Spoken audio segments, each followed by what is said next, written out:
एक हिजाब पहनने वाली बेटी इस देश की वजीर आजम बनेगी। तुमको कुछ मिठाई मिली खा लो, याद रखो मेरे को बोलने से तुमको मिल रहा तो तुम्हारा बास मैं हूँ। मस्जिद अजीत पवार की नहीं है, मस्जिद नई जिंदगी के रहने वाले गैर लोगों की है। मेरी ने नहीं बनेगा। अरे बाबू, पाकिस्तान के संविधान में लिखा हुआ है कि सिर्फ एक ही मजहब का आदमी पाकिस्तान का प्राइम मिनिस्टर या सदर बन सकता है।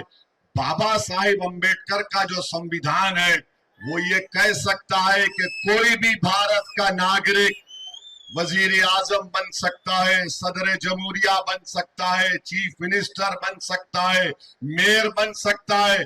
और असदुद्दीन ओवैसी का ख्वाब यह है कि एक दिन आएगा इस देश में इंशाअल्लाह ताला, शायद हम और आप नहीं रहेंगे, पर देखना एक हिजाब पहनने वाली बेटी इस देश की वजीर आजम बनेगी इंशाअल्लाह ताला।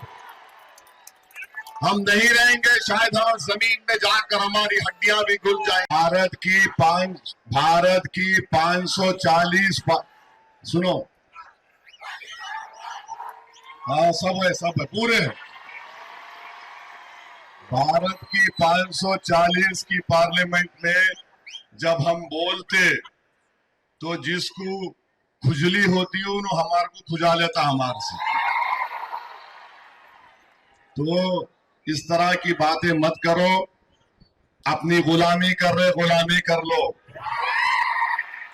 तुमको कुछ मिठाई मिली खा लो, याद रखो मेरे को बोलने से तुमको मिल रहा तो तुम्हारा बास मैं हूं। तुम मेरे को ज्यादा बोलेंगे दुकान तुम्हारी बंद।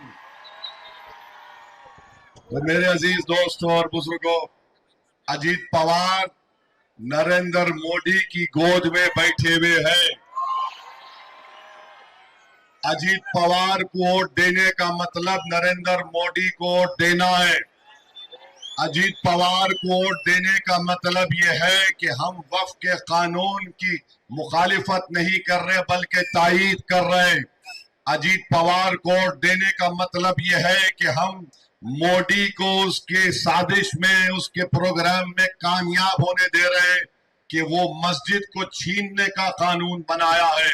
मस्जिद अजीत पवार की नहीं है, मस्जिद नई जिंदगी के रहने वाले गैर लोगों की है।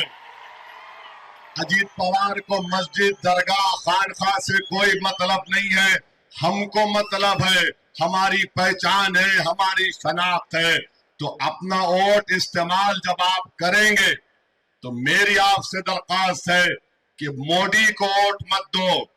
ये जो है ना त्रिमूर्ति है, मोदी, शिंदे, अजीत पवार, ये एक ही है, इनमें कोई फर्क नहीं है। ये आकर आपके सामने आपकी आंखों में धूल झोंकने का काम